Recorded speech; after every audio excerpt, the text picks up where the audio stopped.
Okay, yes, we're looking at the fire that we've been following, and I will say that just over the last 10-20 minutes watching this from our tower camera, there have been periods where the flames are really up there and really glowing, reflecting off of the smoke plume, and then other times where it looks more like this, and you see the darker smoke starting to come up, a sign that perhaps some of the firefighting efforts are helping to suppress those flames. One good thing from a weather point of view is that the winds are not cranked up.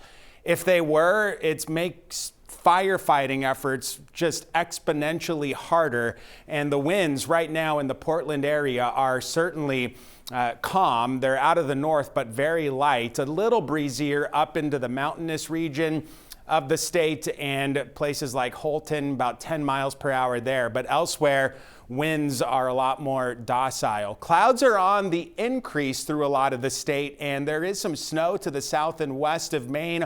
A lot of this snow, though, will stay in central New York and into the southwestern part of New England as this system moves to the south of Maine. Some parts of New York could pick up as much as half a foot or more of snowfall. And there could be a flake or two in the extreme southern parts of Maine, but I don't think this is anything of significance other than maybe a flake or two, again, in extreme southern Maine. Saturday afternoon, we'll get rid of the clouds and get some pops of sun in. No dice for temps, though. We're going to stay in the middle to lower 20s across a lot of the state, teens north of southern Maine.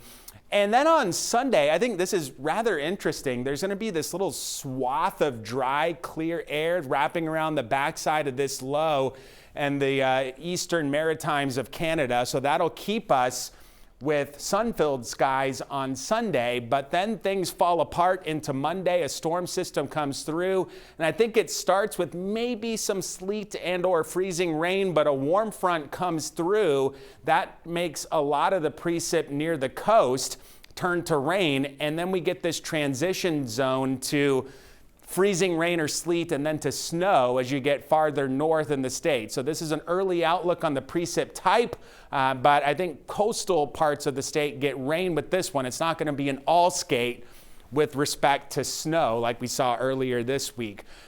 Looks like 3 to 4 foot seas tomorrow. Water temps in the Gulf of Maine are right around 40 degrees, milder, so to speak, into Sunday. Will be closer to the seasonal average for the time of year. Still pretty cold at night, though. There's that system on Monday, and behind that one, we get the winds back and the colder temperatures as we head toward the new year, which looks like a little colder than average start to 2026. Still dipping down there for the end of the week. Oh, yeah. All right, Alan, thank you.